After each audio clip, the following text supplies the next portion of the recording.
이처럼 약, 주사, 물리치료 등으로 나을 수 없는 상태로 악화되었다면 가급적 본인의 관절을 보존할 수 있는 수술을 받을 수 있는지 정형외과 전문의와 상담을 해보시는 게 좋겠습니다.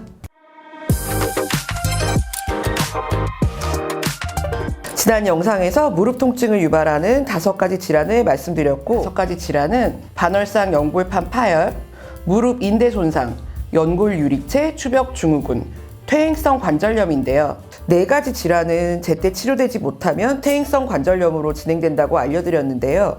오늘은 퇴행성 무릎 관절염 중 인공관절로 치환하는 수술을 하지 않고 치료할 수 있는 경우와 그 치료법에 대해 알려드리겠습니다. 관절염은 1에서 4기로 나누어지는데, 4기는 연골이 대부분 소실되어 뼈까지 거의 맞닿으며 손상되는 매우 심한 상태로 인공관절로 치환하는 수술로 치료를 해야 합니다. 퇴행성 관절염의 1에서 3기는 비수술 치료나 수술을 하더라도 환자의 관절을 최대한 유지하는 방향으로 치료할 수 있는 경우가 있습니다. 무릎 통증이 지속되는 게 느껴질 때 늦지 않게 병원을 찾으시면 비수술적 치료로 호전될 수 있습니다.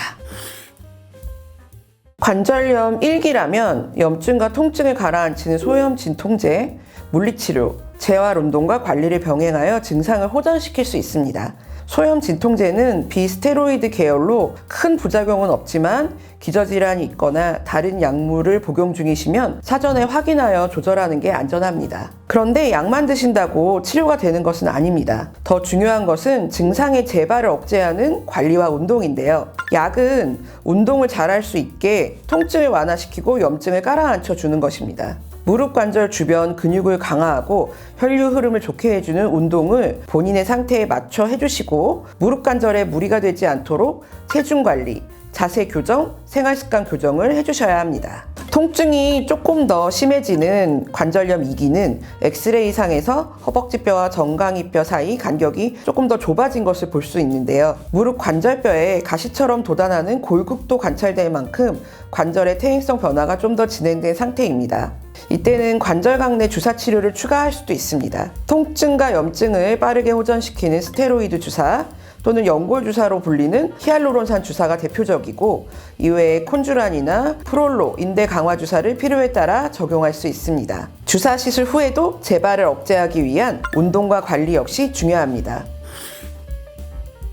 그런데 1, 2기의 보존적 요법으로 효과를 보기 어렵고 거동의 제약도 커진 3기 관절염 환자의 엑스레이 영상에서는 뼈 사이 간격이 더 좁아져 있고, 특히 무릎의 안쪽 또는 바깥쪽에 한쪽만 관절염이 심하게 진행되면서 다리가 O자 또는 X자로 변형된 경우도 있는데요. 한쪽만 관절염이 심해진 경우에는 근위경골 절골술을 적용할 수 있습니다. 근위경골 절골술은 한쪽만 간격이 좁아진 무릎 관절 각도를 바르게 잡아주어 관절염 진행을 최대한 천천히 하게 해주는 수술인데요. 환자의 관절을 좀 더 보존할 수 있는 치료법입니다. 이처럼 약, 주사, 물리치료 등으로 나을 수 없는 상태로 악화되었다면 가급적 본인의 관절을 보존할 수 있는 수술을 받을 수 있는지 정형외과 전문의와 상담을 해보시는 게 좋겠습니다. 그러나 무릎 관절을 보존하기 어려운 상태인 관절염 4기 환자분들은 전체 인공관절로 치환하는 수술을 하여 무릎 관절의 기능을 회복해야 합니다.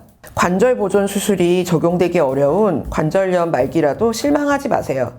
인공관절 수술 후에 더 활기찬 삶을 이어가실 수 있습니다. 비수술이던 수술이던 본인의 무릎 상태에 가장 효과적이고 안전한 방법으로 무릎 기능을 회복하는 것이 중요합니다. 늦지 않게 전문의와 상담하여 올바른 진단과 치료를 받으세요.